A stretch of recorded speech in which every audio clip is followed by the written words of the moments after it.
لیکن یہ کیبل تقریباً ہمیشہ ہی سیکرٹ اور کانفیڈینشیل ہوتے ہیں۔ شاید اسی وجہ سے جب وکی لیکس کے ذریعے امریکن ڈپلومیٹک کیبلز منظر عام پر آئے تو نہ صرف امریکہ کو عالمی سطح پر بہت شرمندگی ہوئی بلکہ امریکن ڈپلومیسی پر بھی اس کا بہت برا اثر پڑا۔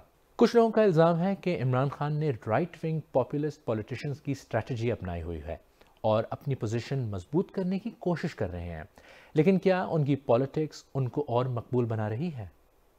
عرصے کے بعد پاکستان کو ایک سچا اور نڈر جو ہے تو پرائم منسٹر ملا ہے، اور ہمیں شاید قائد اعظم کے بعد ایسا پرائم منسٹر ملا ہے۔ بٹ یہاں پہ میں یہ ضرور کہوں گی کہ اگر ایسی کوئی بات ہوئی ہے اور کسی نے ان کو تھریٹ کیا ہے تو پھر تو ان کا یہ اقدام بالکل صحیح ہے۔ انہوں نے ایک ایسا ایکٹ کر دیا جسے ہم جیسے جو سپورٹر تھے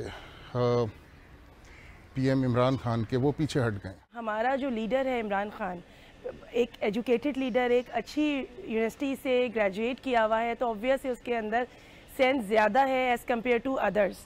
تو ہم یہ سمجھتے تھے کہ ایک اچھا قدم ہوگا عمران خان کی طرف سے، اور وہ ہوا۔ اگر وہ کھلاڑی ہے تو بالکل ڈٹ کے مقابلہ کرنا چاہیے تھا، اب یہ بیچ میں گراؤنڈ چھوڑ کے بھاگ گیا تو یہ غلط ہے۔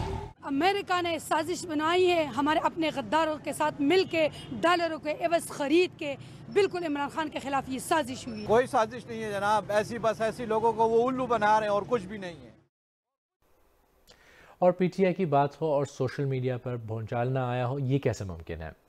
آپ یا تو ہمارے ساتھ ہیں یا پھر غدار ہیں والی پی ٹی آئی کی پالیسی ٹویٹر پر بھی نظر آئی۔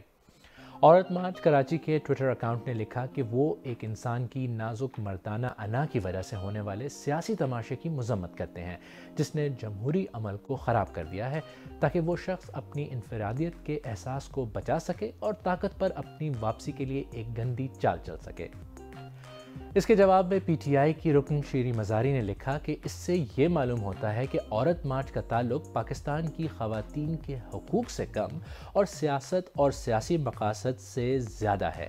انہوں نے الزام لگایا کہ عورت مارچ کی ارکان کو غیر ملکی فنڈنگ ملتی ہے، جس وجہ سے ان کو اس سٹیٹمنٹ پر حیرت نہیں ہوئی۔ انہوں نے یہ بھی لکھا کہ سچ یہ ہے کہ امریکہ پاکستان میں رجیم چینج چاہتا ہے اور وہ انہیں قبول نہیں۔ علی شیر نے لکھا کہ اگر آپ پی ٹی آئی بلکہ عمران خان کے حامی ہیں تو ٹھیک ہے، ورنہ آپ پر غدار ہونے کا ٹھپا لگا دیا جائے گا۔ بچ کر رہیے، یہ فہرست لمبی ہو رہی ہے۔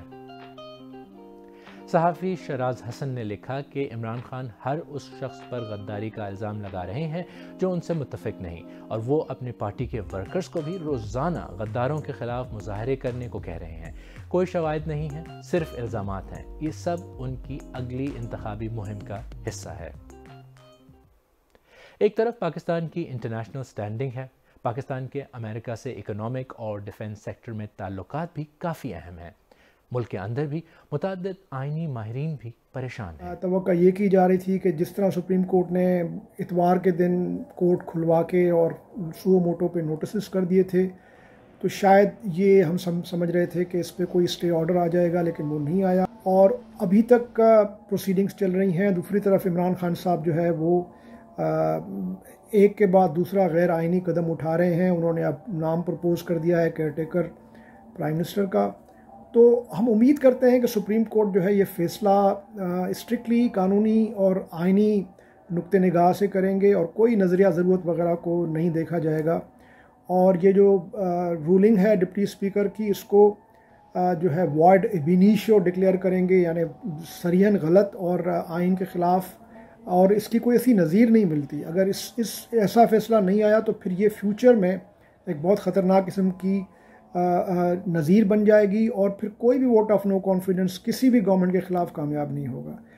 آپ کا سیاسی نظریہ جو بھی ہو، اس پولیٹیکل کرائسس کی وجہ سے انٹرنیشنل سٹیج پر ڈپلومیٹک فال آؤٹ ہو رہا ہے۔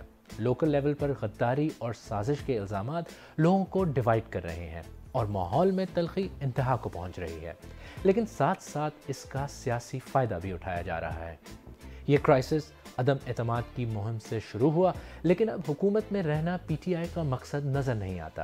نیشنل سیکیورٹی کمیٹی اور آئین کی خلاف ورزی کے فیصلے ایک طرف، یہ بحران ایک طرح سے اگلے الیکشن کی کیمپین لگنے لگا ہے، اور اس کرائسس کے سلوگنز اگلے الیکشن کے انتخابی نعرے بن رہے ہیں۔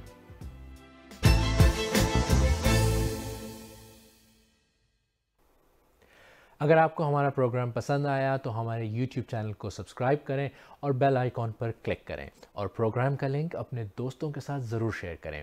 اور آپ سیربین کی پرانی قسطیں دیکھنا چاہیں تو یہاں کلک کر کے بھی دیکھ سکتے ہیں.